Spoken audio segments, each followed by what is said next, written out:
이사야 두 번째 시간입니다. 오늘 말씀은 이사야 1장 1절부터 31절 말씀까지입니다. 2절부터 4절 말씀을 합독하고 이사야 1장 전체를 보는 시간을 가지도록 하겠습니다. 그러면 이사야 1장 2절부터 4절 말씀을 한 목소리로 합독하도록 하겠습니다. 하늘이여 들어라. 땅이여 귀를 기울이라. 여호와께서 말씀하시기를 내가 자식을 양육하였거늘 그들이 나를 거역하였도다. 소는 그 임자를 알고 나귀는 그 주인의 구유를 알건만은 이스라엘은 알지 못하고 나의 백성은 깨닫지 못하는도다 하셨도다.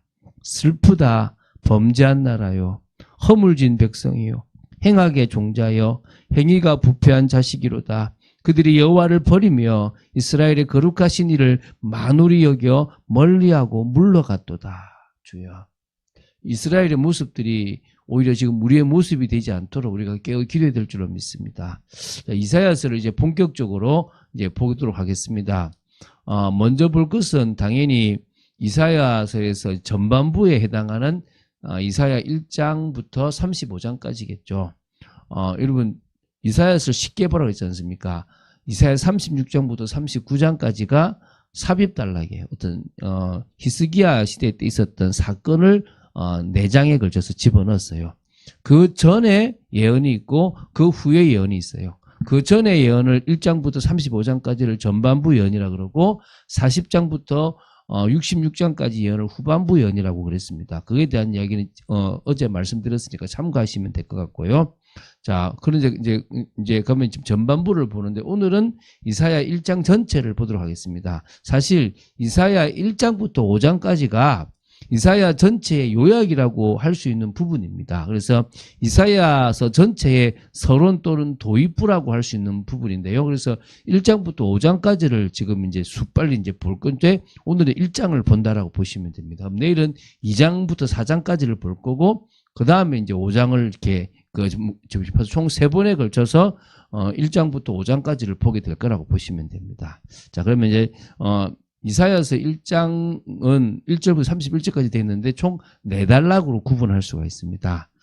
여호와를 배반했던 유다라는 남유다의 이 나라의 이 비참한 어떤 참상 현실을 이렇게 보여주고 있고요. 그리고 정말 회개하고 사죄하기 위해서 이제 변론으로의 어떤 초청을 하는 것과 심판을 경고하는 부분도 그리고 회복에 대한 약속까지 이렇게 아주 이렇게 있습니다. 자, 보겠습니다. 먼저 1장 1절입니다.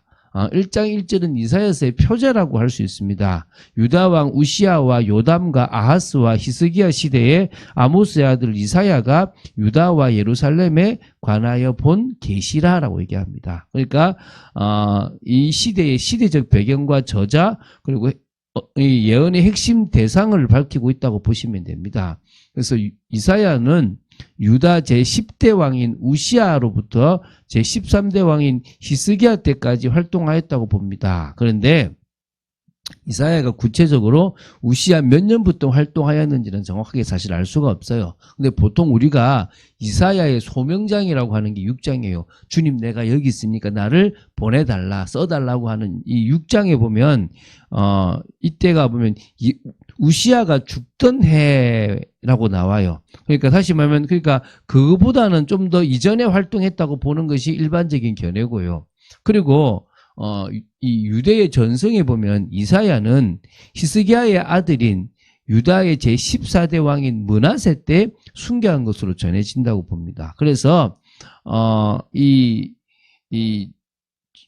므낫세까지를 빼더라도 이 지금 1장 1절에 나오는 바로 이 우시아부터 해서 히스기야까지만 보더라도 최소 약 60년 정도의 활동을 했다라고 보실 수 있습니다. 그 긴 세월 동안 이 선지자로 활동하면서 유다와 예루살렘을 중심으로 이 세계 경영에 관한 하나님의 계시를 받아서 기록했다라고 보시면 됩니다. 그래서 중요한 것은 비단 그의 당대에 일어날 일만 기록한 게 아니라 그의 시대로부터 약 150여 년 이후인 바벨론의 남유다가 멸망할 것과 약 한 700년 이후에 예수님께서 처음으로 초림으로 오시는 것과 또 완전 진짜 끝에 정말 종말에 있을 일까지 아주 폭넓게 예언했던 것이 이 바로 이사야서라고 보시면 됩니다. 자, 1장, 그 다음에 이제 두 번째 단락이 1장 2절부터 9절입니다. 여호와를 거역한 이스라엘이 당하게 됐던 참상의 현실에 대해서 비가를 불렀어요. 참 한번 읽어보면 좋을 건데 시간이 많이 없기 때문에 아까 우리 2절부터 4절까지 읽었지 않습니까? 참 그냥 슬프고 안타까워요. 그냥. 그래서 아까 봤지만 이스라엘이 하나님의 각별한 은혜를 입었음에도 불구하고 하나님을 거역하고 배반할 정도로 배은망덕한 모습을 보였다는 것입니다. 그래서 그것을 지금 이제 고발했다라고 보시면 돼요. 그러니까 짐승들도 그 주인을 아는데 이스라엘은 자신들을 자식으로 양육한 하나님을 모른다고 하신 하나님의 말씀이 지금 나오는 거예요. 얼마나 안타깝습니까? 한마디로 이스라엘이 참으로 하나님의 은혜를 모르는 후아무치한 자들이라는 것을 표현해요. 그래서 범죄한 나라, 허물진 백성, 행악한 종자, 행위가 부패한 자식이라는 표현을 사용했어요. 이 정도로 이스라엘이 범죄한 죄악의 뿌리가 심히 깊다는 것을 이야기합니다. 그래서 5절부터 9절까지도요. 이스라엘이 처한 참담한 현실에 대한 비가를 통하여 이 모든 상황이 하나님을 거역한 데 대한 하나님의 징계의 결과라는 사실을 지적하는 거예요. 그러니까 하나님을 거역해서 하나님이 징계를 내리고 그 참상이 나온다 이 말이죠. 계속 지금 선지서의 내용이 다 그런 거예요.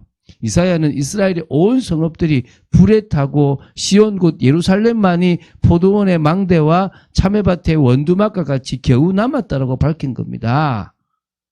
다 막 폐허가 조금 이렇게 적의 공격으로 무너졌다 이 말이죠. 하나님의 징계로 인해서 당시 이스라엘의 상황이 국가적으로 매우 절박한 위기에 놓여 있었다라는 것을 의미합니다. 그래서 이게 아수르 사네립이 이 예루살렘만 그러니까 예루살렘을 남겨놓고 다 공격했던 그 히스기야 왕 때, 그 히스기야 14년 때라고 보고 있다고 보면 됩니다. 그래서 이제 그 때를 지금 이렇게 비가로 쓴다라고 보시면 됩니다. 자, 이제 세 번째 단락입니다. 이제 이사야 1장 10절부터 20절입니다. 이스라엘이 하나님께 형식적으로 이렇게 제사를 드렸는데요. 그것을 지탄해요. 막 지적하는 거죠. 그러면서 변론과 회복의 장으로 초청을 하는 겁니다. 10절에 이렇게 나와요. 이사야가 온 이스라엘을 향하여 본격적으로 하나님의 메시지를 선포하기 전에 하나님의 메시지를 경청할 것을 촉구하는 내용입니다. 자, 그럼 제가 읽어볼게요. 뭐라고 되어 있냐 그러면 10절입니다.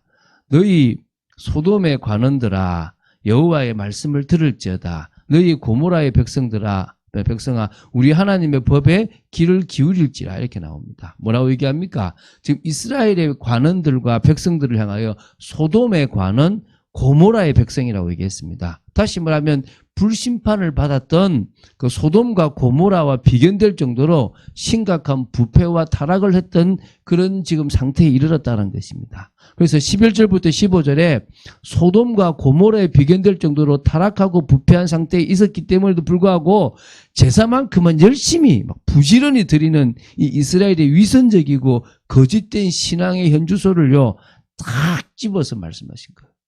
너희들이 그렇게 마음은 이미 썩었고 떠났는데 제사는 잘 지내네 이제 이러고 있는 거예요. 그래서 여러분 그것을 지금 책망하시는 겁니다. 그러면서 이제 하나님께서 이스라엘에게 진정으로 원하시는 것은 관행적으로 드리는 형식적인 제사가 아니라 스스로를 거룩하게 구별하여 하나님 앞에서 악을 버리는 그런 그런 중심이 그런 믿음이 필요하다 이거겠죠. 그죠? 그리고 이제 18절부터 20절에 보면 유다와 하나님과의 참된 교제가 단절됐기 때문에 거기서부터 모든 문제가 발생했고 이 비참한 원인이 왔기 때문에 다시 와서 말씀에 순종해라. 이것을 지금 강조하고 있는 거예요. 같은 이야기를 계속하고 있잖아요. 여러분 이 선지서를 보면서 느끼는 게 우리가 지금 하나님 앞에 그 형식적으로 교회 가고 막 기도하고 기복신앙에 빠져 있다면 빨리 돌이키고 하나님 앞에 올바른 중심으로 나아가야 될 것 아니겠습니까? 마지막 단락입니다. 1장 21절부터 31절입니다. 결국 이스라엘의 회복에 대한 예언입니다. 이스라엘의 타락에 대한 비탄과 심판이 있을 것이지만 다시 뭐 하겠단 말입니까? 회복하겠다는 거예요. 자, 21절부터 23절에 보면요. 본래 신실하였던 예루살렘과 타락하고 부패한 현재의 예루살렘을 비교합니다. 비교. 구체적으로 그 타락의 그 심한 정도를 막 지적하는, 그러면서 이제 단식하는 내용입니다. 예루살렘은 본래 신실하던 성읍이 있고 정의와 공의가 충만했다. 그러나 지금은 창기와 같이 타락하고 부패하여 정의와 공의를 완전히 상실했다. 오늘 우리가 정말 이런 안타까운 모습을 보이면 안 될 줄로 믿습니다. 그래서 24절부터 27절은 타락하고 부패한 이스라엘에 대한 하나님의 심판과 또 그 심판 이후에 뭡니까? 회복이 있을 거라는 것을 약속하는 거예요. 그래서요, 하나님은 당신의 백성 이스라엘에서 내 대적, 내 원수라고 표현하심으로써 이스라엘이 당신을 거역했다. 당신의 대적으로 전락했다는 것을 이제 지적했고요. 그러나 하나님은 단지 이스라엘에 대한 심판만 선언하는 것이 아니라 심판 후에는 반드시 뭡니까? 다시 회복하게 하실 것이다. 결국 하나님께서 심판하시는 것은 멸망시키는 것이 아니고 뭐 하기 위한 겁니까? 당신의 거룩한 백성으로 세우기 위하신 거다, 이겁니다. 그런데요, 이런 하나님의 심판에도 불구하고 끝까지 회개하기를 거부하고 우상을 숭배하며 죄악의 길을 고집하는 자들에게는 파멸밖에 없다라는 것을 마지막으로 얘기하는 거예요.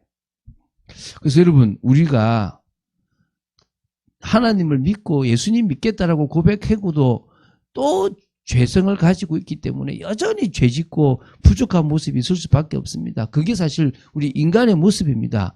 근데 그렇다라고 변명하면서 계속 죄 지으면 안 돼요. 우리 어떻게 됩니까?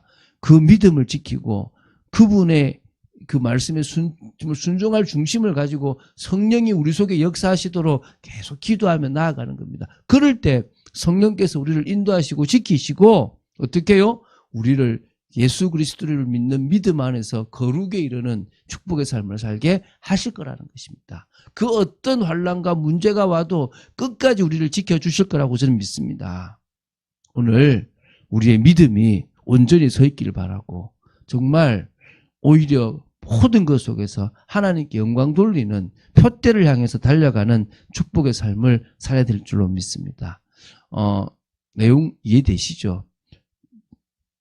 이사야 1장 2절부터 9절 말씀을 한번 쭉 읽어보세요. 그 비가에 대해서 쭉 읽어보시면 얼마나 이스라엘의 모습들이 안타까운지 하나님이 주신 은혜가 어떤 건지를 알 수 있습니다. 우리가 주님이 우리에게 주신 그 은혜를 안다면 우리의 지금 부족하고 연약한 모습들을 주님 앞에 세워나갈 수 있고 주님의 은혜를 간구하는 기도가 될 줄로 믿습니다. 그런 삶을 사는 여러분 되시기를 주 예수 그리스도 이름으로 축원드립니다. 주는 그리스도시요 살아계신 하나님의 아들이심을 고백합니다. 어려운 이사야서지만 쉽게 볼 수 있다고 믿습니다. 하나님의 감동으로 우리가 이 말씀을 보며 은혜를 받고 그 속에서 주님이 돌아서기를 원하고 더 깊이 들어가기를 원하시는 은혜 속으로 들어가는 저희들 되기를 간절히 소원합니다. 지켜주시고 역사하여 주시옵소서. 주 예수 그리스도 이름으로 기도드립니다. 아멘.